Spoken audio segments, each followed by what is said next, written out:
Christ is risen. Christos Anesti. Christ is risen.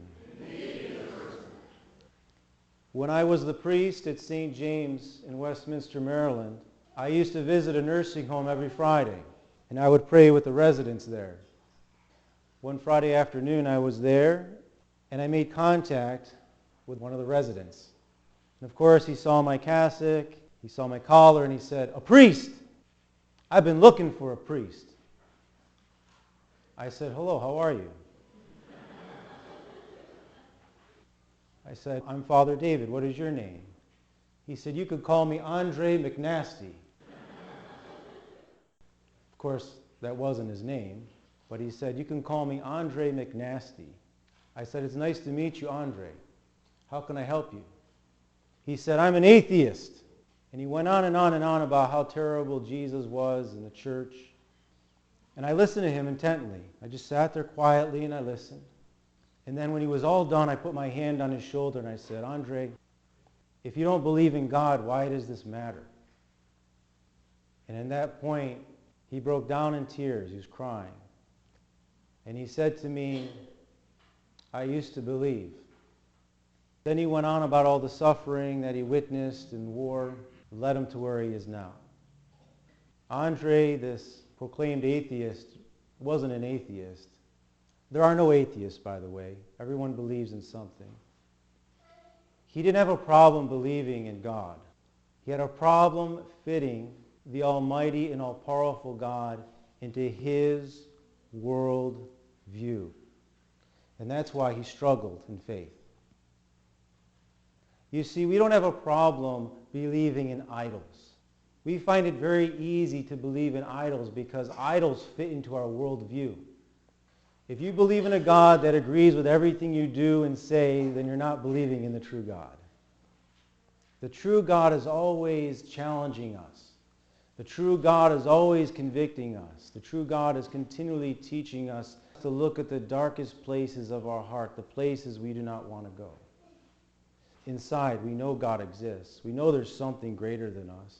So the problem really is, my friends, is that we want to fit the God we know exists into our worldview.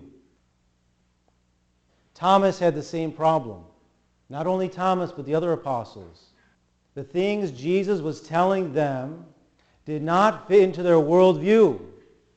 When Jesus told the disciples he was going to go and he was going to heal Lazarus because Lazarus had died, Thomas was worried because he knew that people wanted to hurt Jesus, they wanted to arrest him, they wanted to kill him. Thomas was saying nothing good can come out of this.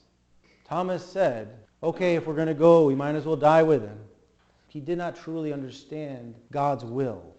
He was trying to fit God in his own worldview, and that's why he struggled in faith. Thomas also wasn't with the 12 after Christ's resurrection. Why is it they were all together but Thomas wasn't there when Jesus appeared to them? Why? Because God did not fit into his worldview. Things did not go the way he thought they should go. He became despondent and he separated himself from the faithful. He separated himself from the church because it didn't play out the way he thought it should. We learn a lot from Thomas, and this is why God allows this. When they tell Thomas, "We saw the risen Lord," "I don't believe you." Here's the real important decision Thomas made. It's very important.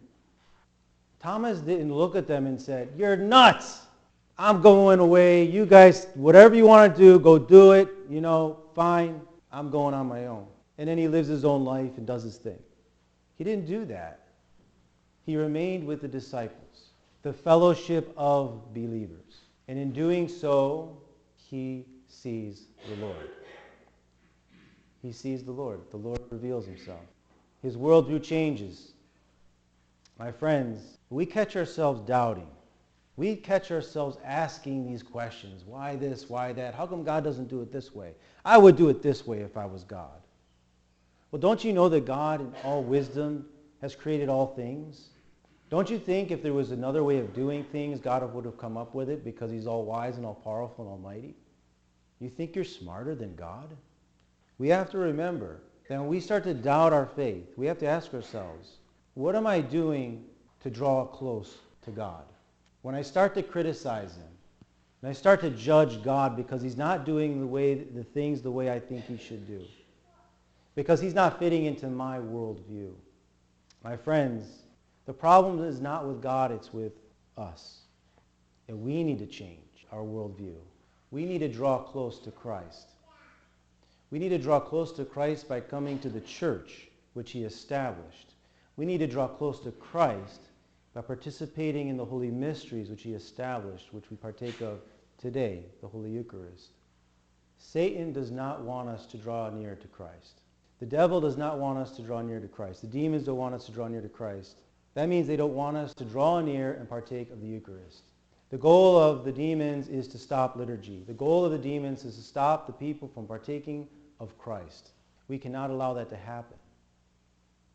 When we are living our life in the church, focused on Jesus Christ, we'll overcome anything. No matter how tragic it is, no matter how unbelievable it is, we will get through it because we can do all things through Christ, our Savior. Christ, not our vision of him, not how we think he should be, not how we think he should act, but how he truly is. My friends, when we say Christ is risen from the dead, that is the most awesome thing, that God destroyed the power that death has over us, that we have eternity with him, that he loves us so much that he actually wants us around him. Can you believe that? I don't think my wife wants me around her for eternity, but God does. This is good news. And we learn from Thomas how it is that we overcome our doubts by remaining close to the church, remaining close to the faithful. Christ is risen. Christ is risen from the dead, trampling down death by death, and upon those in dark tombs bestowing. Wash away all our sins.